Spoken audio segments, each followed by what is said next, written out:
আসসালামু আলাইকুম। আজকে আলোচনা করব চতুর্থ পর্ব নিয়ে প্রণালীর। ডোবার প্রণালী। ডোবার প্রণালী এটা পৃথক করেছে কাকে? ডোবার প্রণালী পৃথক করেছে ফ্রান্স এবং ব্রিটেনকে, সংযুক্ত করেছে হলো ইংলিশ চ্যানেল এবং উত্তর সাগরকে। এটা মনে রাখবো হচ্ছে এভাবে, সারাদিন এফবিতে ডুবে থাকলে ইংলিশে উত্তর করবা কিভাবে? সারাদিন এফবিতে ডুবে থাকলে ইংলিশে উত্তর করবা কিভাবে? তো এখানে আমি কোনটা দ্বারা কি বুঝাচ্ছি? এই এফবি দ্বারা বোঝাচ্ছি হলো ফ্রান্স ব্রিটেনকে কি করেছে? পৃথক করেছে। কোন প্রণালী? ডুবে দ্বারা বোঝাচ্ছি হলো ডোবার প্রণালী ফ্রান্স ব্রিটেনকে পৃথক করেছে আর সংযুক্ত করেছে কাকে? ইংলিশে উত্তর করবা কিভাবে? ইংলিশ দ্বারা বোঝাচ্ছি ইংলিশ চ্যানেল এবং উত্তর দ্বারা বোঝাচ্ছি হলো উত্তর সাগর। তারপরে আসি ইংলিশ চ্যানেল নিয়ে। ইংলিশ চ্যানেল পৃথক করেছে ফ্রান্স এবং ব্রিটেনকে, সংযুক্ত করেছে আটলান্টিক মহাসাগর এবং উত্তর সাগরকে।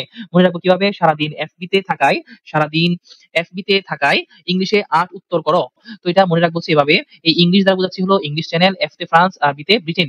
এই ইংলিশ চ্যানেল ফ্রান্স এবং ব্রিটেনকে পৃথক করেছে, আর ৮ দ্বারা বোঝাচ্ছি আটলান্টিক মহাসাগর, উত্তর দ্বারা বোঝাচ্ছি উত্তর সাগর। আটলান্টিক মহাসাগর এবং উত্তর সাগরকে সংযুক্ত করেছে কে? এই ইংলিশ চ্যানেল। তারপরে আসি ফ্লোরিডা প্রণালী এটা পৃথক করেছে ফ্লোরিডা এবং কিউবাকে, সংযুক্ত করেছে মেক্সিকো উপসাগর এবং আটলান্টিক মহাসাগরকে। মনে রাখবো কিভাবে? মনে রাখবো এভাবে, ফ্লোরিডা ম্যাক্সিমাম ৮ ফ্লোর কিনবা। ফ্লোরিডা একজন ধনী মহিলা, তিনি অনেক অনেক বেশি ফ্লোর বা বিল্ডিং কিনবেন, তো ওনাকে বলা হচ্ছে ফ্লোরিডা ম্যাক্সিমাম 8 ফ্লোর কিনবা। তো ফ্লোরিডা দ্বারা ফ্লোরিডা প্রণালী, ম্যাক্সিমাম দ্বারা কি বোঝাচ্ছি? মেক্সিকো, 8 দ্বারা বোঝাচ্ছি আটলান্টিক মহাসাগর। তো এই ফ্লোরিডা প্রণালী মেক্সিকো এবং আটলান্টিক মহাসাগরকে যুক্ত করেছে, আর ফ্লোর দ্বারা বোঝাচ্ছি হলো ফ্লোরিডা, কিংবা দ্বারা বোঝাচ্ছি হলো কিউবা। এই ফ্লোরিডা এবং কিউবাকে পৃথক করেছে।